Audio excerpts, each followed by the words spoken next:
IVM.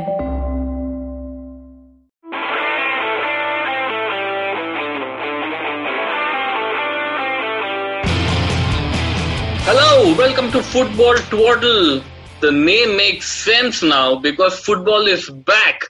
My name is Saru and I have managed to catch a friend of mine who's actually seen some football over the weekend. Jayant, say hi. Hi guys, how are you? Football is back. Football is back. So happy.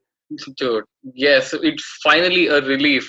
So Jayant has come on our show few times before. We used to call him the Analyst. But he really has no analysis. He's just a state of happy mind right now that football is back. So Jayant, let's start off with this. The Bundesliga is back. You seem quite excited. You are happy about it. I am happy about it. A lot of people in the world are happy about it. So why is Twitter sad about it? I think Twitter is sad about it because of the quality of football that was perceived to be played. They were talking about it being like a preseason friendly, and there wasn't enough aggression on the ball and stuff like that. But I think it's just people need to be happy. People need to celebrate this. It's the big thing. Football coming back to around, like, to be broadcast on television, to be watched by millions of people. Yeah, I think it's just something that needs to be celebrated, and gradually the tempo will pick up. You got to see your Haalands and Lewandowski's of the game. The quality of football to be at the pre-season level. Most of the teams seem to be on the ball. Like, the first game I saw was obviously Dortmund-Schalke, which I'm assuming you saw it, right? Yeah, I mean, I was pretty impressed by the quality of football Dortmund was playing. The 1-2s, the intricate passing. Some of the third goal from Rafael Guerrero, fantastic play. Yeah, I mean, I was quite impressed with the level of football. So I'm not. I mean, there will always be doubters. There will always be people saying that the medical concerns will be debated. But I think it's important that in a country like Germany, at least, where the curve was sharply declining, that the medical experts could be sort of moved to other functions, and they weren't taking away anything from the essential stuff that the healthcare workers were doing. So I think in Germany it was a good time to start football. I'm not sure. I mean, about the other countries when they will be able to start it, but I think Germany gives the roadmap to other countries. If they pull this off successfully, let's say for a week or 2 weeks, like, matches is one thing. Let's say they don't get any positive case for a week and they pull off next week's matches. That fills Europe with confidence. Like, the Danish league is supposed to start on May 29th. And other leagues are also. England is looking at starting, which we'll get to in some time, and the concerns people have regarding that. But a few things I found odd is this, and I don't know the answer to it. Probably it's just that they had to show that they were taking precautions. The team plays on the field. They're like beating up each other. There have been some yellow cards and everything. But the substitutes, right? They are sitting at big distances from each other. And why? And why can't they just celebrate by high-fiving each other? Those weird Dortmund celebrations. I mean, Haaland, as much as he is such a good player and he'll probably turn out to be the biggest superstar in world football in a few years, he just doesn't have a face which is suitable for a solo celebration with a mechanical dance. Well, what was that about, man? So I mean, those are guidelines which I guess players have to follow about, not hugging each other or not celebrating like that when they score. But I mean, I know what you're trying to say, that when you're going in for a tackle, there is skin to skin contact or whatever. Even, I mean, you can argue that when you're going in for a tackle, you're still wearing a boot. It's not skin to skin. There is a level of clothing or whatever in between. So I mean, there are things that you can argue. There are again things that probably you'll get used to when you see it more often. I think there was one substitute, I think, when Sancho came on for Hazard, when they actually high-fived each other and everyone was like, oh, that should have happened.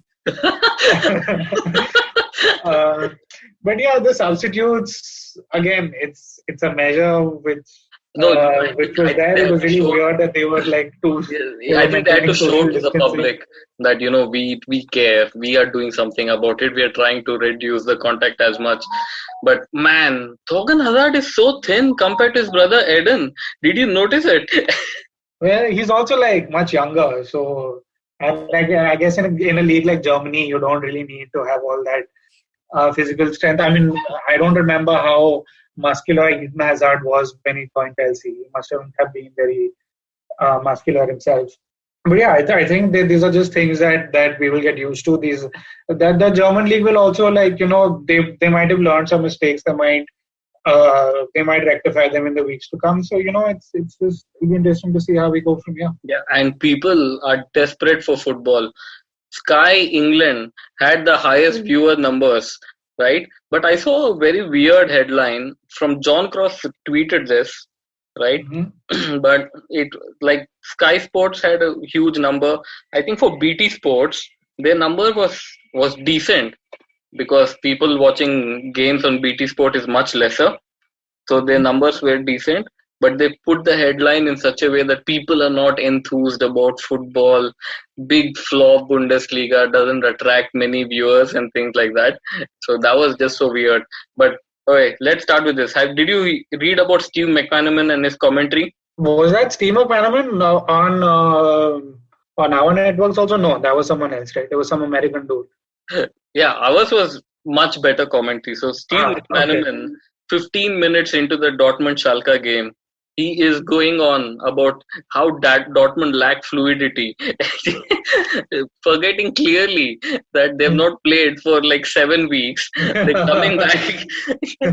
And one more piece of commentary was that, he said some other team, I think for Dortmund or for Bayern, they've been in good form off late. And people are what is off late? Like when? No, I don't think form, you can quantify form at the moment for any team. There's no form. It's like it's the first game of a season. You have to treat it like that. First game of preseason, not just the season. Yeah, probably that's why BT Sport had lower numbers than they anticipated because they had Steve McManaman. So a person on Twitter, Grace Robertson, says BT Sports thinking we need someone who really knows the Bundesliga here. How about Steve McManaman? Oh yeah. So Steve McManaman is another piece gem in commentary. Dortmund are in decent form. No. Super. Dude, why? Like, why do they even? What are these guys thinking? Don't they get it? Well, like, I think one of the pundits were moaning about VAR already. Even Paddy Power had to tweet. People are moaning about VAR already. Oh, thank God football is back. Yeah, so there was this article on The Guardian which said that, there might be less of a home advantage because referees will be more likely to give decisions against home teams because they won't have a crowd to get angry if they give a tough decision against the home team. I'm like, yeah, it's 1 week of match. Can you say It is, but let's look at what happened this week. Then you want to know how many away victories were there? Hey, it's very small data. Yeah, us as data people, we know this that the too smaller sample set to compare from. Jayant, there's nothing called small data. Let me tell you. Yesterday, the US market was up 3% based on the testing data of some vaccine for COVID on 8 people. So, oh, I love that. So, what are you going on about small data? Why are we the only guys thinking about small data? If the bloody entire US stock market rose by 3%, you shouldn't crib about small data. So let's just talk about all the away wins or home wins. Actually, let me count the home wins we have. We have 1 home win. That's it. Of the 9 games played, there was only 1 home win, man, which was Borussia Dortmund. Well, that's because Bayern played away from home. So Bayern played it. Depends on who's playing at home also, right? Like if Bayern played at home, there would be 2 home wins. Yeah, but that would be 2 home wins then. All right. So let's talk about the game. How impressed are you with this Haaland kid, apart from his interviewing skills? I love him. Yeah, it's hard to believe he's so young because he seems extremely confident, seems extremely professional. He's just He's always there at the right time. It's cliches, but he just makes finishing look so easy. But I think he, in the next generation, it's Haaland, Mbappe, and probably just those two. I mean, the next Ballon d'Ors winners are just going to be these two kids. Let me put you on the spot. Haaland or Mbappe? I think Haaland, actually. You have to just pick who you like more. That's all. No one's asking for any explanation. Mbappe's got that explosion of pace. So does Haaland. But that run of Haaland in the Champions League game against PSG. Yeah. So I think Haaland may have a little bit more of an all-round game to him. That's what I feel. I mean, he's done it with lesser teams also. He's taken like lesser teams to great heights. Let's just, it'll be interesting to see. It might be the Ronaldo Messi debate all over again. Oh God, I can't pair that. It's such an annoying debate. I just remember in tennis before, after Sampras and Agassi, people were thinking, who are these next two big superstars? And most of them had predicted Leighton Hewitt and Andy Roddick. That prediction worked really well. Let's not get ahead of ourselves, but these two look like the real deals. Yeah. So what is the other game you saw? Union Berlin versus Bayern. Yeah, Union. Again, these pronunciations, like I always thought it was Joshua Kimmich, but it's actually Uzwa Kimmich. Nah, that is some Steve McManaman. He just called him Joshua. He's fine. Uzwa. But Alphonso Davies, oh my God, the pace on that guy, he's crazy. Oh, Alphonso Davies, brilliant. Again, came out of nowhere. I think it's good to see these young kids. Okay, so what have you learned in this weekend of Bundesliga that you are just happy football is back? Sorry? What have you learned in this weekend of Bundesliga that you are happy football is back and you don't care about anything else? Correct. Absolutely. No, just that. I think maybe the title race is obviously much closer in this league than in the other countries. So obviously it's between Dortmund and Bayern, and I think Leipzig dropped a few points, but there's Mönchengladbach and all. There are a few teams which are there. So the difference between Leipzig, which is on 4th, and Bayern, which is on top, is about 7 points. So Leipzig is on 51 and Bayern is on 58. Dortmund's on 54 and Gladbach is on 52. Yeah, so that's a good reason to watch Bundesliga. It's like if you start Premier League, who gives a fuck? Like in 2 weeks, some bloody red club will win the title. And the Bundesliga is actually the league where the most goals are scored. So if you want entertainment, and if goals provide entertainment for sure, you watch Bundesliga. Oh, they're not like Jamshedpur FC. They scored 23 goals in 18 games. Yeah. So, it's something which shocked me when I learned about it 2 weeks ago. I was like, what? Just some of and I think it's Bayern's. Lewandowski scored some 40 goals this season already. I think Dortmund have never scored so many goals ever in a season. It's entertaining, definitely. Yeah, and I hope for the sake of competition going into the next season, I hope Sancho doesn't leave Dortmund and he's there. I think Sancho, Hazard, Haaland, and the likes. Yeah, just imagine. Dortmund beat Schalke 4-0 without Sancho starting, without Reus, without Götze, without a lot of the star players. Dude, their depth, they're building something special there. They have to just keep hold of these people, and I think they will do well. But we know how things go. Okay, so I think let's take a break right now. And after the break, let's turn our attention to the Premier League and what they are doing, and Troy Deeney's latest comments, which have been twisted completely by a lot of people, but he seems to be making a lot of sensible points. So, yeah, stay tuned to Football Total. Hey everybody, welcome to another amazing week on the IVM Podcast Network. If you're not following us on social media, please do. We're IVM Podcasts on Twitter, Facebook, and Instagram. I'd like to thank our sponsors this week, Paytm Money. While we're still going through lockdown, let me recommend a few quick shows for you to listen to. Check out Uncle Please Sit with Joel and Tushar. Really enjoy that show. They unpack some of the greater issues that we're facing, and I think you'll enjoy that. Also, do check out The Traveling Professor. That's a fun show that I think you're really going to enjoy as well. Fuliabazi is a great show. It's a Hindi show about policy and things like that. They had a great episode last week. A close friend of mine from college, Joy Paul, was the guest. They talk about different social networks being used for different things. Very cool show. And lastly, let me tell you about Simplified. Simplified did a live episode last week, and we're making the first part of that available on their feed right now. So do definitely check that out. I'm sure you'll enjoy it. And with that, let's continue with your show. Welcome back to Football Twaddle. Jayant is still here with us. What's up, Jayant? Hello. Okay. Football is back. Okay, done. We are done with that. That excitement is over. After the first game, I just felt like it was a release the first 15 minutes. And then after that, I was like, what am I watching? Why? Like, what am I watching? I like watching. It was good football.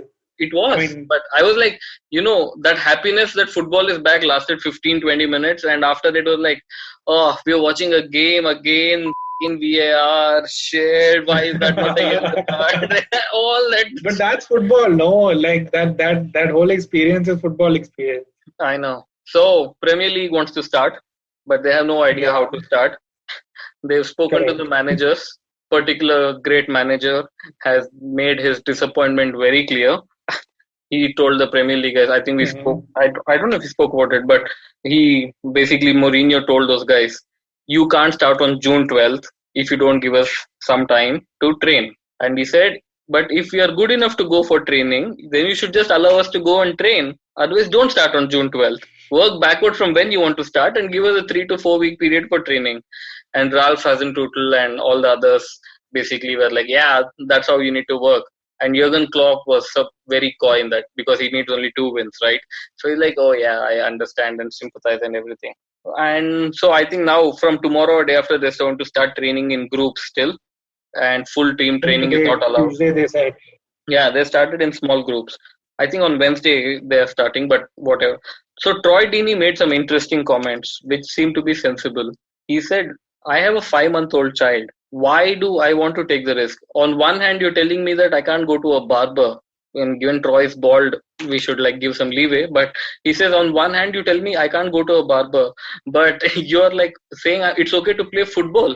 So he's like, where's the sense in that? You tell me it is safe to play, I will play. And he asked these questions of the representatives and everyone. And they basically did not have much answers. So, which raises the interesting question, Jayant. If a barber cannot open, why should football be open? No, I mean, obviously we're not qualified enough to, give these sort of answers. And it's down to the health experts to sort of figure out what is safe, what is not safe. To his point that if half the things, which I probably is a very, very basic, regular thing to do, if they are not safe to go, why do you want me to go play football? He's like, I have a 5-month-old child at home. I don't want to why would I want to do anything to jeopardize something? It's completely justified. I think even Tammy Abraham stays with his father or grandfather, something who has asthma. So even he's a bit concerned. They're all valid concerns. And, again, yes, if it's not safe, it's not safe. Yeah, we again can't say anything. But, I mean, just on this topic, I think, there were some quotes that I read by Ashley Giles, who's the ECB chairman, English Cricket Board chairman. And he said, we're creating an environment for the England camp, for the England cricketers, so that when they come back, it'll actually be safer than even going out to buy groceries. So, why that? Did you give a reason for it? Yeah, I mean, there are lots of protocols that they're going to ensure that they're going to be in vacuums. They're not going to be, again, there are going to be a lot of bans on them and guidelines which all the players have to follow just so that, they are less risky. There'll be less chance of them getting the infection as well. So, maybe there'll be a large group of 50 people, which includes the cricketers and their families, and they will only be allowed to meet each other. Oh, yeah. And what's the risk? Because all these players in the Bundesliga, I think the Augsburg coach, he couldn't be with this team for the weekend. And you know why? There's a family bereavement. He left hotel quarantine. Oh, that's the toothpaste story, right? Toothpaste and toothbrush, right? So they said, nahi, tu jao abhi quarantine mein. So imagine it is that strict that you can't even go out to buy a toothpaste or toothbrush and you go to a quarantine. Germany probably has better facilities and things, but these English chaps, they need to take care. They've been proven wrong so often. in the last 7 to 8 weeks that it will be just foolish to rush into something because you think that's the only There's way. also, I mean, it's sad to talk about it like this, but there is a huge financial obligation that they have. No, I understand, but no one is saying don't end the season. But don't put a start date of June 12th, right? You have to work bottom up. You basically say start in groups training, then main training, and work up to it, and then you arrive at a date. If you say So June, that's what they've done. They said, I mean, I don't know the exact timelines, but they first said isolated training, then small groups training, then larger groups training, and then full contact training. So it's the same procedure, it's the same guidelines which have been given to all the leagues, whether it's the La Liga or the, or the Italian Serie A or whatever. And, with these cases coming up, the Spanish, the La Liga president actually made a very interesting point. He said, obviously we're testing 5,000 people. There will be some people who come up as positive. Like we knew that would happen. That will happen anywhere. If you test like thousands of people, some of them will test positive. But he said it's okay, we'll live with it, and that those players will go into quarantine. We'll live with it. Yeah, he did, and they're talking about changing times in La Liga as well because now everyone's going to watch on TV, so they don't want players to play in hot sun and everything. So a lot of things. I hope football comes back though in England, whatever shape and form, but it will very soon. And the only silver lining which I've been screaming for weeks is that Liverpool will not get a bus parade. I mean, it will happen later. If it doesn't happen now, they'll do it. If it happens mid-season next year, that's over. Like that joy is gone, so it's okay. Yeah, I mean, it's a lot of. That's the only thing which has given me spirit and hope and happiness. That a club for 30 years was trying to win the league championship, and the year they win it, no one really gives a about it. I mean, it's good I'm not a Liverpool fan, otherwise. Or you are talking to a Liverpool fan. But I guess, I mean, they'll be happier. They'll be happy just to win it. I think. I mean, if there's so much confusion, they'll just be happy to just complete the season, I think, now. Yeah. That's why Jurgen Klopp in that meeting was quite coy. He's like, he knows he needs only 2 games to wrap this whole thing up. Yeah. He just needs people to be fit for 2 weeks. And no adverse impact, and he's through. There are a lot of, I mean, it's not just Deeney and Tammy Abraham. I think Raheem Sterling made a point that he's saying, like, we'll need many more weeks than 4 to 5 weeks. We'll need like 6 weeks maybe to get back to training. And if you say 6 weeks from now, it's almost the end of June, right? And then I think there are guidelines that you have to finish by the end of July or something like that. So, there are a lot of unanswered questions. The league is obviously trying to figure out what to do best, but again, you have to be guided by the health data right now. Yeah, I mean they have contracts expiring on June 30th. And also, have you been following up transfer news? Who talks even transfers in these times? Like Manchester United is associated with everyone. But isn't that always the case? Aren't they always? I know, but this is like crazy. United and Barcelona, like if you see the names Barcelona, they have no money. They needed Messi to convince every player to take a 80% pay cut to even keep the club alive. But now they're talking about we will get Lautaro Martinez. Like what the where do you have the money for that? No, I mean, this is when the financial power of the big economic football clubs will come out, like the Manchester United and the Real Madrid of the world, which have got a big brand, which continues selling their merchandise. The only team which has money is Manchester United. Yeah. Not Real Madrid or Barcelona. If Barcelona had money, they wouldn't have asked the players to take a 80% wage cut. Imagine 80%, right? Yeah, possibly, but I mean, United won't be affected by this. They're not, but they're not affected by anything. They're not even affected by anyone winning the championship also these days. They're always 5th or 6th.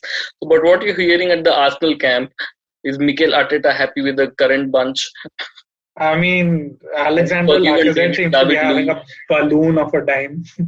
I don't know if you read that article where he's basically injecting like nitrous oxide from balloons. I don't know what these guys are doing. I mean, I don't know. That is way better than what Callum Hudson-Odoi allegedly did. So, yeah. That bastard had COVID as well. Yeah. I didn't know COVID makes someone horny. This is a research angle which I think people need to Well, on. I mean, we are all expecting a baby boom to come in 9 months. So, Oh yeah, sure. How many footballers? Let's see that. By next April season, imagine so let's say United are challenging for the title next season. They're second, only 1 point behind or something. And come April, May, 9 of the players are becoming fathers in a 3 week period. And then they lose the title, but they'll have 9 new children.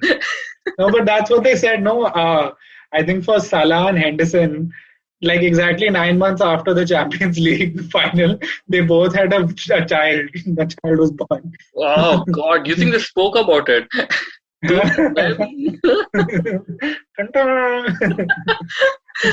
What did Klopp show them? This 2. Well, they won 2-0. I think. Yeah, 2-0. It was such a boring final. It was.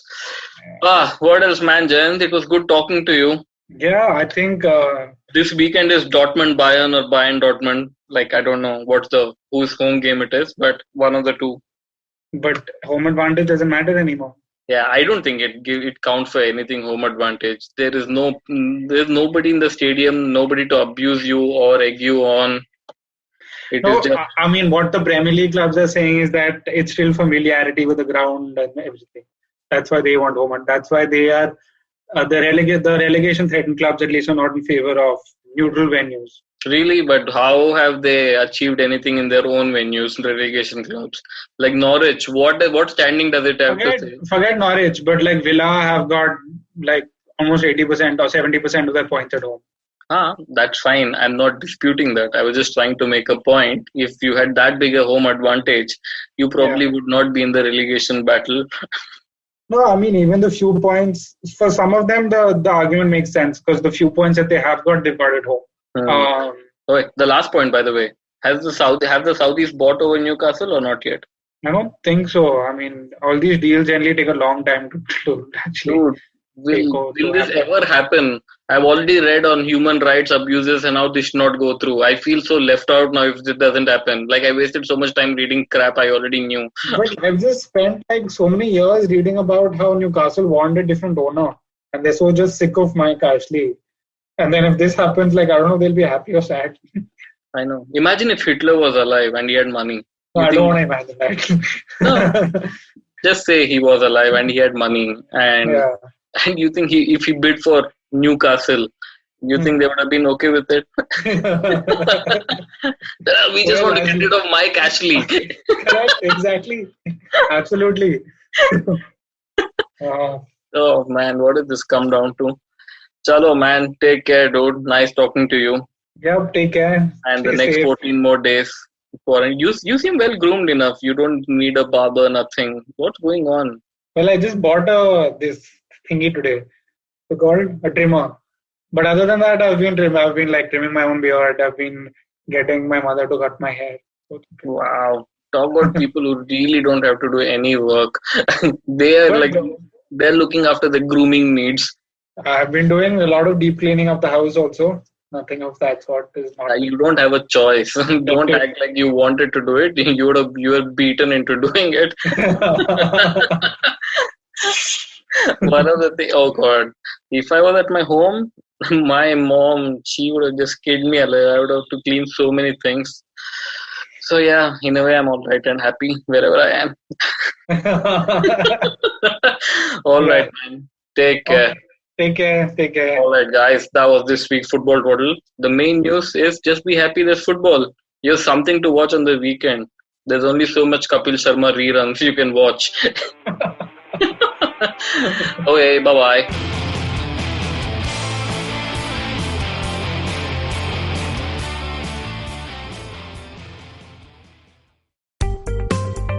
Hi, my name is Anupam Gupta. I'm B50 on Twitter. I am the host of Paisa Vaisa, the show that talks money.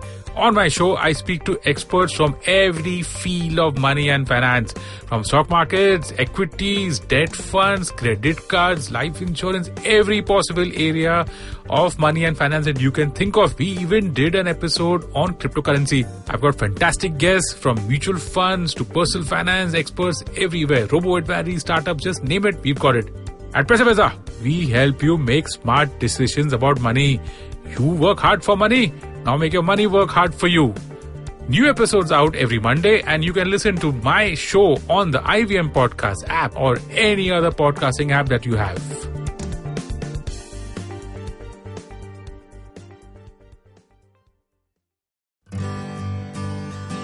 Remember the last vacation you took? What about the one you took 3 years ago?